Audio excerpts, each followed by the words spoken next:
नमस्कार, मैं रवि आसलीवाल। सकारात्मक खबरों में आपका स्वागत है। आप न्यूज़ के चैनल, समाचारों के चैनल इसलिए देखते हैं ताकि आपको सूचना मिल सके, और अगर आप सूचना प्राप्त करना चाहते हैं तो आप हमारे चैनल को सब्सक्राइब कर सकते हैं। लेकिन यदि आपको ऐसे चैनल देखने हैं जिसमें सिर्फ किसी का अपमान होता हो, आपके मन में गंदगी भरने का काम होता हो, तो ऐसे लड़ाई झगड़े के चैनल अब आप ना देखें तो ज़्यादा अच्छा है, क्योंकि इससे आप पर असर पड़ेगा, बच्चों पर असर पड़ेगा, देश पर असर पड़ेगा।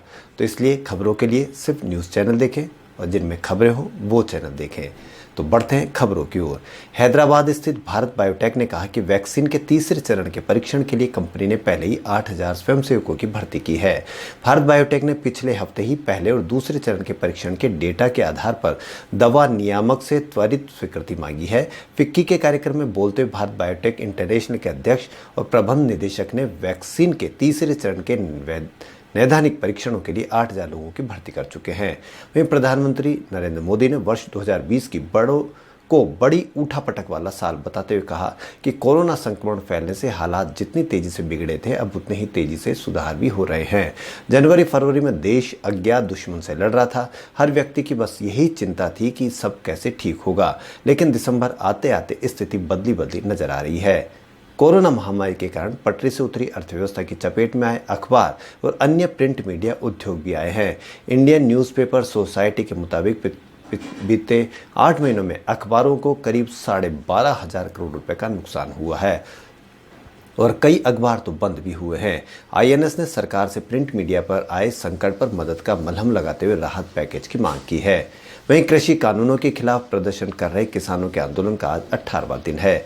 कड़कड़ाती ठंड और घने कोहरे के बीच दिल्ली की तमाम सीमाओं पर किसान डटे हुए हैं। हालांकि राजनाथ सिंह से मुलाकात के बाद नोएडा दिल्ली लिंक रोड पर बैठे किसानों ने वहां धरना खत्म कर दिया, लेकिन सिंधु और टेकरी समेत अन्य जगहों पर प्रदर्शन अब भी जारी है। अपने आंदोलन को तेज करते हुए संयुक्त किसान आंदोलन के नेता कमल प्रीत सिंह पन्नू ने सिंधु बॉर्डर पर 14 दिसंबर को भूख हड़ताल पर बैठने की घोषणा की है।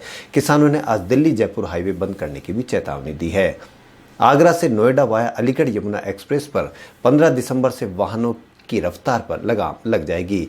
कोहरे को देखते हुए यमुना एक्सप्रेसवे अथॉरिटी ने कारों की गति सीमा 80 और भारी वाहनों की गति सीमा 60 किलोमीटर प्रति घंटा निर्धारित कर दी है। 15 फरवरी तक ये नियम लागू रहेगा। इस नियम का पालन कराने के लिए 19 सीसीटीवी, 25 वीडियो डिटेक्शन और 30 स्पीड कैमरों से 24 घंटे निगरानी की जाएगी।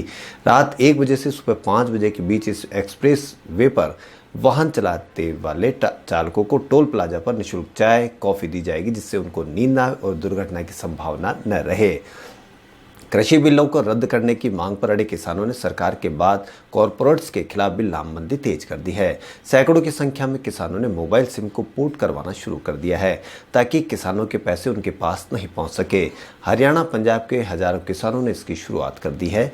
सरकार से वार्ताओं के विफल होने के बाद किसान कॉरपोरेट्स पर भी निशाना साधने लगे हैं। कोरोना संक्रमण के कहर से देशवासियों को जल्द राहत मिल सकती है।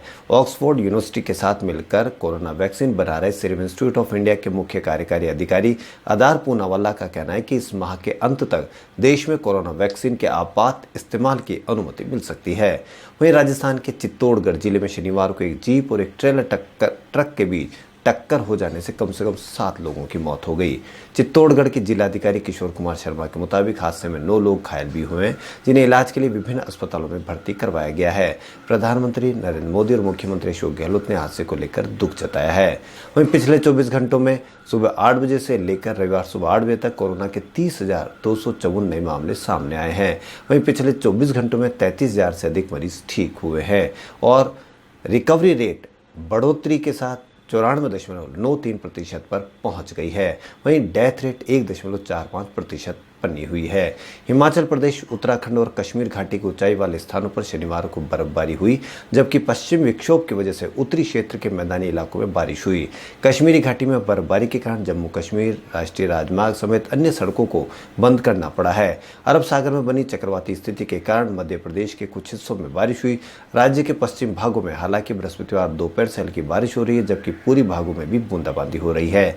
वहीं राजस्थान के लाडनू जैन विश्व भारती संस्थान के शिक्षा विभाग के अंतर्गत संचालित संकाय संवर्धन कार्यक्रम में राष्ट्रीय शिक्षा नीति 2020 तथ्य और चुनौतियों विषय पर डॉक्टर गिरधारी लाल शर्मा ने अपने व्याख्यान में राष्ट्रीय शिक्षा नीति के प्रावधानों के बारे में चर्चा करते हुए स्कूल शिक्षा, उच्च शिक्षा तथा शिक्षा के बारे में सुधारों की व्याख्या की।